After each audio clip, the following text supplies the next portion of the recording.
This is probably the first of a whole series of double acts that Wetlands International and the World Business Council will do on this topic. So I'm going to really talk about wetlands from the perspective of natural water infrastructure. And to start with, why wetlands? Well, as you can see from this graph, compared with any other ecosystem type, the value per hectare of wetlands is really outstanding, and particularly coastal wetlands. And the crucial part of that value, the main part of that value, is all about water. So it's about the provisioning and regulating services that wetlands provide, for example, storm buffering, water purification, and so on. So with such a high value, why are wetlands continuing to be lost at such a dramatic rate? And perhaps mangroves provides a very obvious example here. Absolutely outstanding values to people. Obviously, they provide nurseries for fisheries, also timber, also storm buffering, carbon sequestration services are provided. And yet they're destroyed very rapidly. And this is, of course, because currently our economy and our policies are unable to take into account these interdependencies between ecosystems and people. And it's an issue of short-term private benefit versus long-term public costs. There's a lot of talk about water security and really a big focus from governments and business on this topic. It's generally about how to provide enough access to clean drinking water.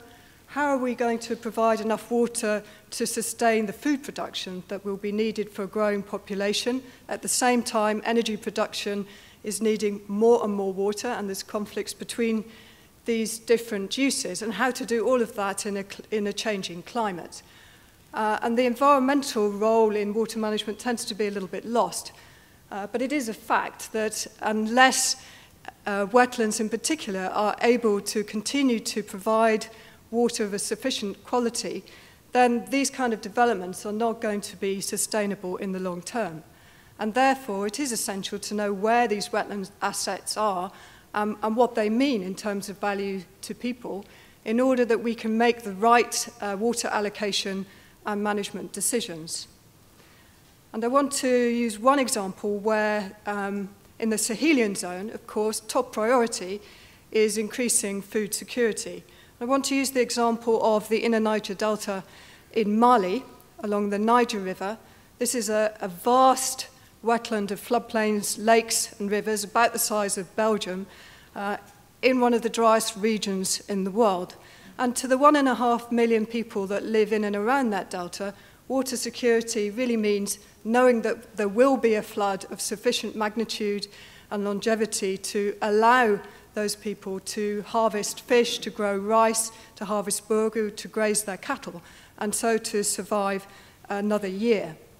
And what's happened here is that the emphasis on improving food security has focused on upstream offtakes of water from the Niger for large-scale irrigation, and also some foreign investment in land for food security in other lands. And the impact of this on the downstream wetland and those communities has been, in some years, quite severe, and on average has reduced the productivity by 15 or 20%. The future of this region actually hangs in the balance because there are pending decisions on additional dams upstream, and it's calculated that if these dams and diversions were to go ahead, then the kinds of droughts and famines that would naturally occur in this region once every few decades are likely to happen every few years, approximately every 4 years. And this is not just an issue for the 1.5 million people who live there and directly depend on that wetland, but it would also have a major impact on the national economy of Mali and repercussions right across the West African region. So there really is a choice at this stage how to handle it. And I would like to argue that, in fact, I could be optimistic about this region because we know a lot about the links between the hydrology, the economy and ecology, and decision support tools are there. And there is a possibility, if an inclusive water governance could be brought in through the Niger Basin Authority with international cooperation, there could be decisions which would actually see this famous Delta region be really an engine for green growth, green development in the whole region. So perhaps could be a leader in good water management. Now, of course, in countries like the Netherlands, if you make mistakes and over-engineer your rivers, as was done in the past, it's a rich enough country and a small enough country that actually it has been possible to pretty much re-engineer the whole landscape to make enough room for the floodwaters and at the same time to bring benefits to nature, to recreation, culture and water quality all at the same time. But at a huge cost. 2.3 billion euros have been spent on this wonderful Room for the River programme. So fantastic example that it is. I just want to point out that this isn't really an option when you look at the big river systems of the world and the big coastlines. This kind of re-engineering your way out of past mistakes isn't really feasible. Thanks to Deltares for this slide. I want to point out that it's not a stark choice between soft solutions and hard solutions. What's very exciting is the kind of dynamic interface between engineering and ecology, and the opportunity for engineers to actually, instead of taming nature and constraining nature, to actually work with natural processes in a new kind of water engineering. And Dutch water engineers and institutes are really leading in this field, and there's now a multitude of very exciting pilot projects which show really that these soft and hybrid solutions are more cost-effective and more flexible, more adaptive in the long term. So one of the questions will be discussed today is how to take these pilots to a bigger scale. And I want to stress this is not just an issue of, it's not just a technical issue. There are also institutional gaps to overcome and investment gaps as well. But these kind of ideas are really gaining credibility and momentum, and I think it's fascinating that New York City is now seriously considering a whole range of green and hybrid engineering options, as well as its storm surge barrier, everything from restoring wetlands to help absorb the storm waters to green roofs in the city. So cities can play a leading role in bringing these kind of solutions forward.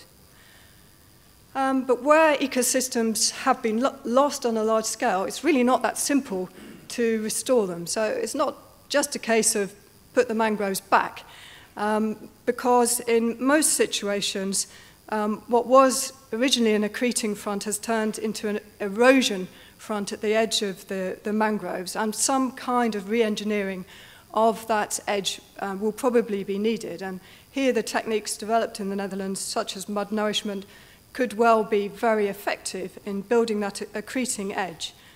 But additionally, it's necessary to tackle the root causes of the mangrove loss. So as well as replanting the mangroves, it's necessary to build the values of those mangrove systems into the local economy and involve the local people in planning for the development along the coast. So what about the role of the corporate sector? What can they do? I think it's very interesting that more than half of the top 500 global companies in the world say that water risks are one of their most serious risks. And yet very few of those companies are very active beyond the point of actually assessing the risks to their own company from their own water use. So there's a kind of stepwise process of evolution here. Some companies go a bit further using water footprint to perhaps look at the water consumption along a trade chain, along the whole cycle, or use water valuation to take account of some of the other values of water in the wider water resource that they're drawing on. Very few companies are taking the next step to water stewardship, which implies some responsibility for managing a shared resource and not just the water that you use.